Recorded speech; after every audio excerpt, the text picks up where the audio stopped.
Sadhguru, so you have built such a huge Adiyogi statue at your ashram, and whoever visits that place are in awe of that particular statue.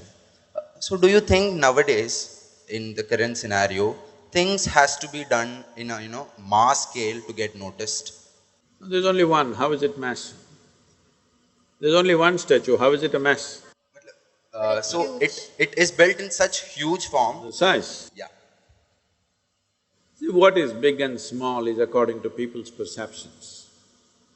All the people in the yoga center, they say, Sadhguru, we should have made it little bigger, it's looking so small compared to the mountain behind. So what is small and big is always people's perception. But there is something called as visual impact.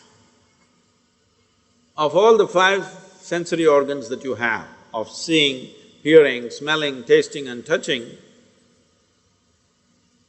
tell me if I tell you, suppose I'm going to take four of these away from you right now, which one would you like to keep?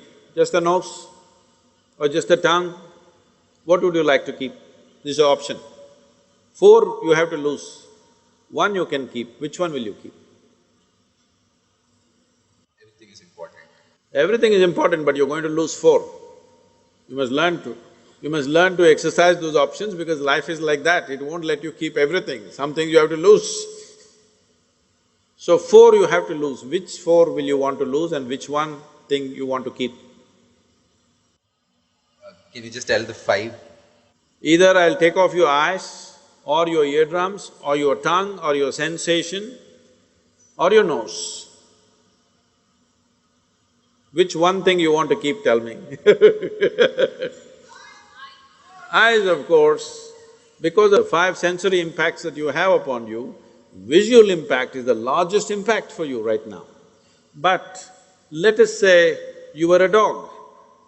I'm not saying.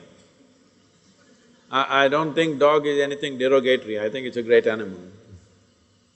If you were a dog, if I asked you this question, you would say nose, because his food, his survival happens because of his nose. But for a human being, the visual impact is the largest impact. So, in that sense, it is not about the size of the Adiyogi, it is about the geometry. To get the geometry perfect in a small size is extremely difficult, extremely difficult. So we needed a certain amount of size to get the geometry easily in place. The geometry of Adiyogi, now that you asked this question, is to exude. See, when I say geometry of Adiyogi will exude something, is it true you went home today and your father was sitting in a certain way? Just by looking at his posture, you know whether he is angry or happy, unhappy, disturbed. Do you know or no? Yes. So, the geometry of Adiyogi is, we wanted this to exude three aspects. One is exuberance of life, another is stillness of life, another is intoxication. I worked for 2.5 years to get this face right, many faces were made. Then we decided we need a certain size, and that size became over 80 feet. When it became over 80 feet, then we thought the number also has to have some significance. So we went for 112 feet because Adiyogi, when he propounded the ways, the different ways in which a human being can attain to their highest possibility, he gave 112 ways. So we made it 112 feet. It could have been 87 feet. But I thought if you're going 87, what is the problem? We'll get it to a place, a number that he likes.